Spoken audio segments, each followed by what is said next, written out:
Hey guys, what's up? I'm Dustin Mankin and welcome back to Project 180. Last week we did talk about tucking that fender harness, and I promised you this week that we would do a follow-up video and I would talk about battling the rust on the frame. I don't want to say the frame rails, but the area there a little bit below the fenders and in the wheel wells and everything.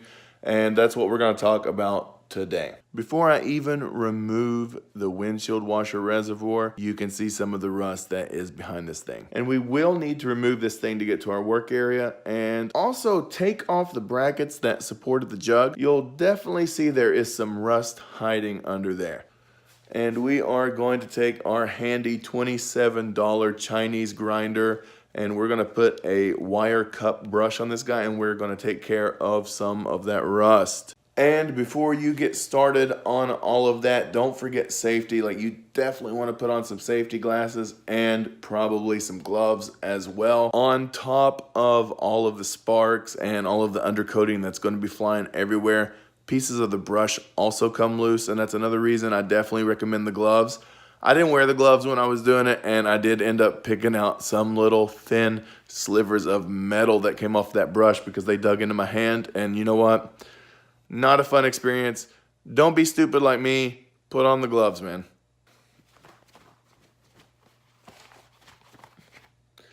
And another thing, like, don't go to town on this thing and get it all down to bare metal. Like, I know that that seems like really like tempting and stuff, you know. You're like, yeah, let's get to some new metal. We're gonna no, don't, man.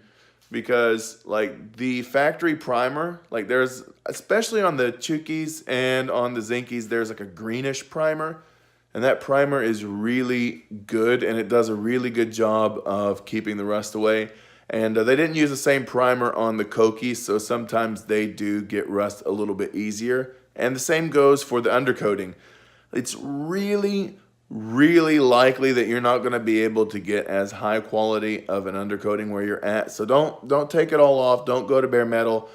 Just take the areas with rust that you need to get to, and then when you're done, primer that over and then just spray more undercoating over all of it.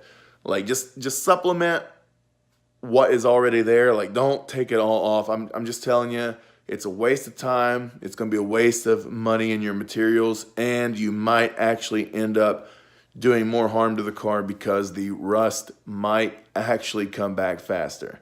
I've gotten started on the rust in the wheel well, but I still have some to tackle on the lower frame and below the A-pillar area on the car. I'm going to show you another trick that you can use to get some more clearance for your tires under there, and it's going to involve a hammer.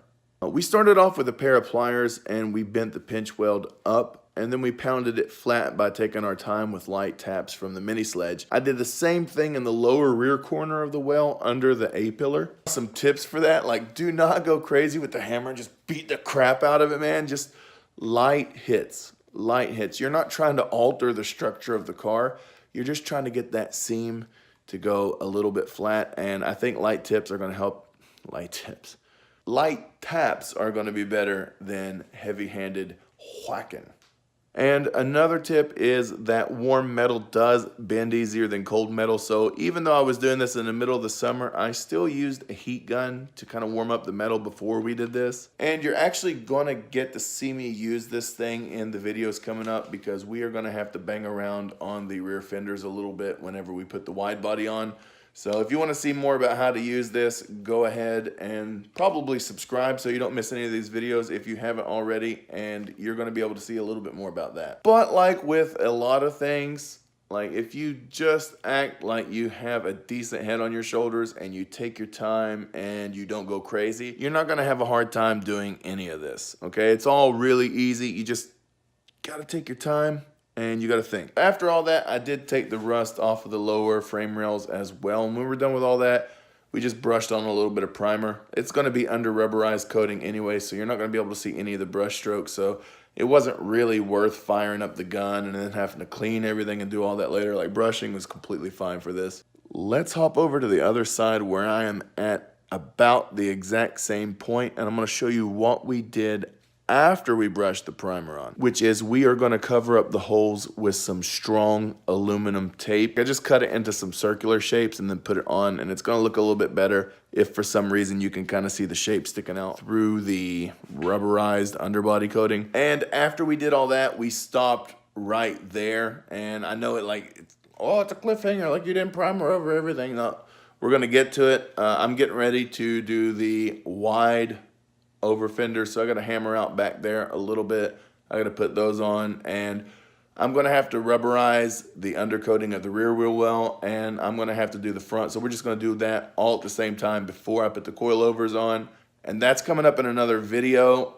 So guys, if you enjoyed this video, go ahead and click like and share, because that helps more people find out about the channel. But if you want to do something for yourself, go ahead and subscribe if you haven't already. Subscribing always has been and always will be for you. That's just so you can see the latest videos when they come out. As always, thanks for watching, and I will see you next time.